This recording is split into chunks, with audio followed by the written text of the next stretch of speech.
नमस्कार। आप सुन रहे हैं द बॉलीवुड रेडियो और मैं हूं आपके साथ आकाश। दोस्तों, धर्मेंद्र हमारे बीच नहीं रहे। मशहूर एक्टर हीमैन धर्मेंद्र का निधन हो गया है। लेकिन धर्मेंद्र की कहानियां, धर्मेंद्र की फिल्में, धर्मेंद्र का काम, धर्मेंद्र की शख्सियत हमेशा हमारे दिलों में जिंदा रहेगी। धर्मेंद्र जो हिंदी सिनेमा लवर्स की अलग अलग पीढ़ियों के लिए बड़े पर्दे पर मर्दानगी का आइकॉन रहे। पहलवान जैसे तगड़े शरीर की वजह से वो न सिर्फ हिंदी सिनेमा के हीमैन बने बल्कि फैंस को हमेशा इस अवतार में ही वो याद भी रहेंगे। उनका पंजाबी भोलेपन में मिक्स गुस्सा जब स्क्रीन पर फटा तो धर्म गर्म हो गए। धर्मेंद्र को अलग अलग नामों से पुकारा गया। किसी ने धर्म गरम कहा, किसी ने हीमैन कहा तो किसी ने धर्मेंद्र। जो सलमान खान की नजर में सबसे खूबसूरत दिखने वाले पुरुष थे। दिलीप कुमार को ऊपर वाले से एक ही शिकायत थी कि वो धर्मेंद्र जितने हैंडसम क्यों नहीं हुए। तमाम इंटरव्यूज ने दिलीप साहब ने इस बात को कहा था कि अगर मैं धर्मेंद्र जितना हैंडसम होता तो गजब हो जाता। लेकिन अब धर्मेंद्र हमारे बीच नहीं रहे।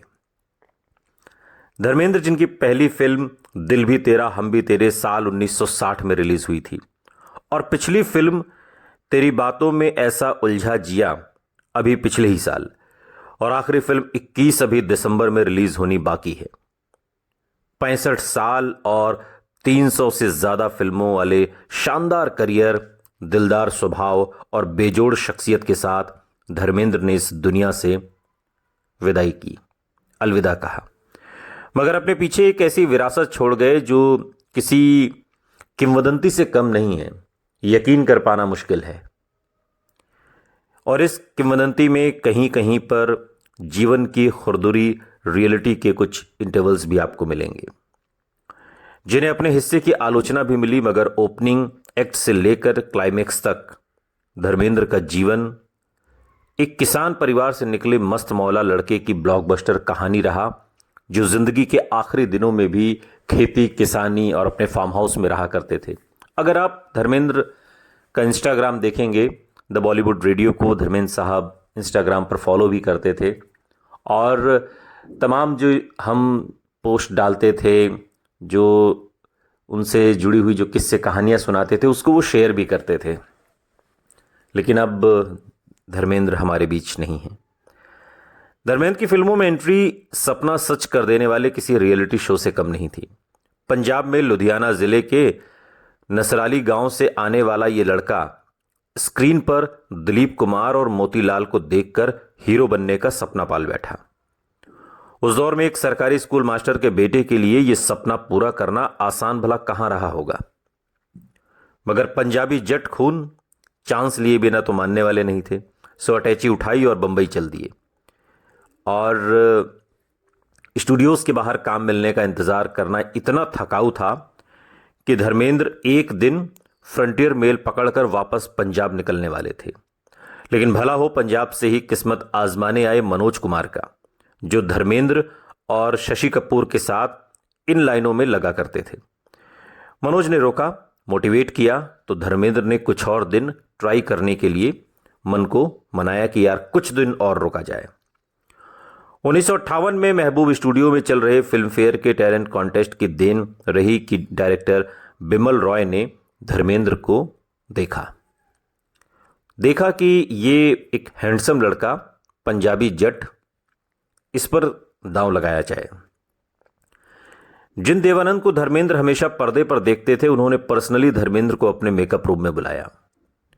देव साहब ने इस लड़के के साथ लंच किया और उसे मोटिवेट किया और कहा कि तुम में बहुत पोटेंशियल है। अर्जुन हिंगुरानी ने अपनी फिल्म दिल भी तेरा हम भी तेरे से इस यंग एक्टर को ब्रेक दिया और ऐसा लगता है कि यह धर्मेंद्र की पहली फिल्म का टाइटल नहीं था, बल्कि फिल्मों में उतरने की फीलिंग भी थी कि दिल भी तेरा और हम भी तेरे। धर्मेंद्र की पहली फिल्म बस आई और गई हो गई, मगर दूसरी फिल्म शोला और शबनम बड़ी कामयाबी के साथ लौटी। कुछ और फिल्में भी चली, मगर बड़ा कमाल हुआ उन्हीं बिमल रॉय की फिल्म से, जिन्होंने टैलेंट कॉन्टेस्ट में धर्मेंद्र को स्पॉट किया था। और अपने दौर के आइकॉनिक फिल्ममेकर बिमल दा ने धर्मेंद्र को फिल्म बंदनी, जिसमें अशोक कुमार थे, नूतन थी, उसमें कास्ट किया। अशोक कुमार और नूतन के लीड वाली इस फिल्म को नेशनल अवार्ड मिला, तब लोगों ने धर्मेंद्र को नोटिस किया। इसके बाद 1964 में आई मिलन की बेला के लिए उन्हें पहली बार फिल्म फेयर अवार्ड्स में नॉमिनेशन मिला और उसी साल आई देश की पहली वॉर ड्रामा फिल्म हकीकत से उन्हें पहचान मिली। 1965 की मल्टी स्टारर फिल्म काजल हिट हुई तो सपोर्टिंग एक्टर धर्मेंद्र को भी इसका फायदा मिला। इसके बाद 1966 में आई फूल और पत्थर, जिसमें धर्मेंद्र ने लीड रोल किया। फिल्म चल निकली और उसी साल धर्मेंद्र की फिल्म देवर, ममता, आए दिन बहार के और अनुपमा भी हिट हुई। नेशनल अवार्ड तो धर्मेंद्र को कभी नहीं मिला, मगर अनुपमा में परफॉर्मेंस के लिए उन्हें अलग से मेंशन मिला। 60 के दशक के आखिरी सालों में स्टार बन चुके धर्मेंद्र के लिए 70 के दशक की शुरुआत सुपर स्टारडम लेकर आई। जीवन मृत्यु फिल्म आई और ये तगड़ी ब्लॉकबस्टर रही। तो वहीं मेरा गांव मेरा देश ने धर्मेंद्र को एक एक्शन स्टार के तौर पर पेश किया और उसके बाद हेमा मालिनी के साथ राजा जानी, सीता और गीता, लोफर, जुगनू, यादों की बारात जैसी तमाम फिल्में आई और ब्लॉकबस्टर रहीं। कहते हैं कि जिस दौर में राजेश खन्ना का सिक्का फिल्म इंडस्ट्री पर चलता था, जिस दौर में यह कहा जाता था कि राजेश खन्ना फिल्म में हैं तो इसका मतलब फिल्म सुपर डुपर हिट है, उस दौर में बड़े से बड़े सितारे, चाहे वो राज कपूर हो, देवानंद हो, राजेंद्र कुमार हो, राजकुमार हो, ये सब, शम्मी कपूर, सब अचानक से ढलान पर चले गए। लेकिन इकलौते धर्मेंद्र ऐसे थे जो राजेश खन्ना की इस आंधी में भी हिले नहीं थे। लगातार उनकी फिल्में आ रही थी और वो फिल्में चल भी रही थीं, सुपर डुपर हिट हो रही थीं। और इनके पीछे पीछे फिल्म आई दोस्त, कहानी किस्मत की, पत्थर और पायल, और कितने नाम लिए जाएं, लंबी फेहरिस्त है धर्मेंद्र, क्योंकि सिर्फ एक्टर नहीं थे, वो एक्टिंग की मशीन थे। एक साल में दर्जन भर फिल्में कर डालते थे, जिनमें आधी से ज्यादा कामयाब होती थीं। और इस कामयाबी के बीच ही साल 1970 में आई तुम हंसी मैं जवां, और इसके सेट पर धर्मेंद्र की मुलाकात हेमा मालिनी से हुई। मोहब्बत की कुछ चिंगारियां यहीं पर उठी थीं, जो 1975 में शोले के आने तक पूरा उफान पर थी। ये फिल्म खुद इंडियन सिनेमा की एक डेफिनेशन बन गई और धर्मेंद्र का किरदार वीरू एक लेजेंड। वो धर्मेंद्र के लिए कुछ बहुत बड़ा साल था। इसमें उन्होंने ऋषिकेश मुखर्जी की चुपके चुपके और प्रतिज्ञा जैसी सुपर हिट्स भी दी। और इस साल उन्हें जो स्टारडम का जो बूस्ट मिला, उसने अगले 1.5 दशक तक उन्हें एक तरीके से रॉकेट बनाए रखा। एक ऐसा रॉकेट जो वक्त साल भर में अपने स्टार बेटों से ज्यादा फिल्में देने लगा। यह दौर 90s का था, जब इस दौर में नए यंग स्टार्स की खेप ने हिंदी सिनेमा के पुराने खिलाड़ियों को ओवरटेक किया और तब जाकर कहीं धर्मेंद्र के करियर में स्पीड ब्रेक लगा।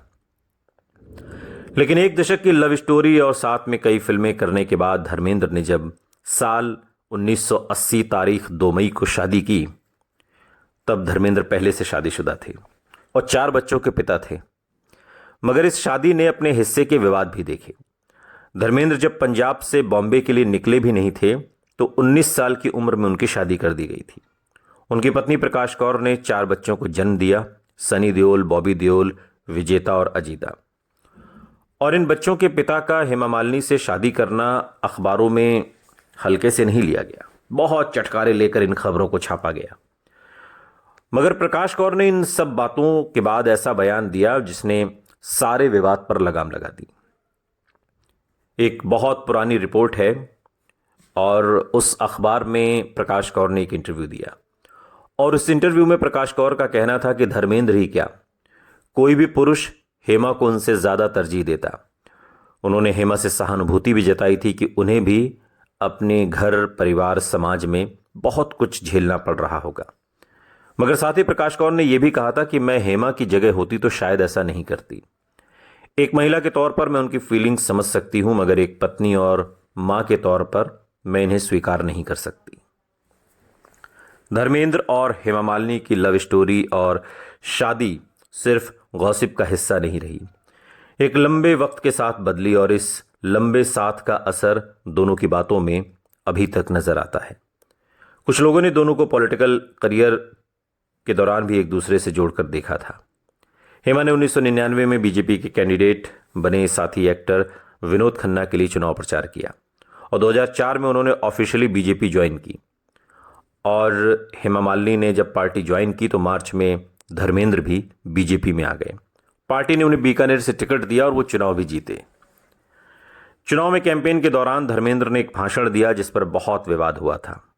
आखिर स्वभाव से थे तो वो मस्त मौला जट ही, और पॉलिटिक्स में ये सब बातें अक्सर नुकसान पहुंचाती हैं। लेकिन धर्मेंद्र ने चुनाव तो जीत लिया और सांसद भी बने। संसद में वो दिखते कम थे और इस बात की भी आलोचना हुई, और फिर उन्होंने 2009 में राजनीति से तौबा कर ली। बाद में धर्मेंद्र ने कहा कि उन्हें पॉलिटिक्स की ABCD भी नहीं आती और उन्हें पॉलिटिक्स में नहीं आना चाहिए था। लेकिन 90s के अंत की तरफ फिल्मों में जिसका सिक्का कमजोर पड़ा वो हीरो धर्मेंद्र थे। मगर इसके बाद शुरू हुआ कैरेक्टर एक्टर धर्मेंद्र का दौर। बीच में वो प्यार किया तो डरना क्या, जो साल 1998 में आई, या फिर कुछ ऐसी फिल्मों में सपोर्टिंग किरदार में नजर आए। लेकिन 2003 के बाद बड़े पर्दे से वो कुछ सालों के लिए फिर गायब हुए और कमबैक हुआ 2007 में। जॉनी गद्दार अपने लाइफ इन अ मेट्रो के साथ उन्होंने फिर से दिखाया कि सुपरस्टार धर्मेंद्र अब बीते दौर का भले हुआ हो, लेकिन फिल्मों में वो एक्टिंग में अभी भी एक्टिव हैं। मगर एक्टर धर्मेंद्र अभी भी एक्टिंग के मंच के हीमैन थे। एक्टिंग का यही मजा हुआ हीरा 2023 की फिल्म रॉकी और रानी की प्रेम कहानी में फिर से लोगों का दिल लूट ले गया। इसी लेजेंड ने 2024 में तेरी बातों में ऐसा उलझा जिया के एक सीन से माहौल बना दिया, और इसी एक्टिंग वेटरन को लोग इस साल 21 में फिर से देखने का इंतजार कर रहे थे। दिसंबर में 21 तो आ जाएगी, मगर अब धर्मेंद्र हमारे बीच कभी नहीं आएंगे। बीते कुछ सालों से वो स्क्रीन पर भले कम दिखते रहे हों, मगर सोशल मीडिया पर वो अपने वीडियोस में खूब दिखते रहे। 90 साल की दहलीज से बस थोड़ी ही दूर धर्मेंद्र के शरीर पर तो उम्र का असर दिख रहा था, मगर पंजाब का वो यमला जट जो अपनी सादा बयानी और खुशनुमा शख्सियत के लिए मशहूर था, वो आप अगर उनके इंस्टाग्राम पर जाएंगे, उन वीडियोस को देखेंगे तो आपको पता चलेगा कि धर्मेंद्र होना कितना जिंदादिली का काम है। धर्मेंद्र हुआ भी नहीं जा सकता, धर्मेंद्र आप हो भी नहीं सकते, क्योंकि धर्मेंद्र तो सिर्फ एक ही थे। अलविदा ही मैन, अलविदा द बॉलीवुड रेडियो को इंस्टाग्राम पर फॉलो करने वाले मेरे सबसे बड़े फॉलोअर। अलविदा ही मैन, अलविदा धर्मेंद्र।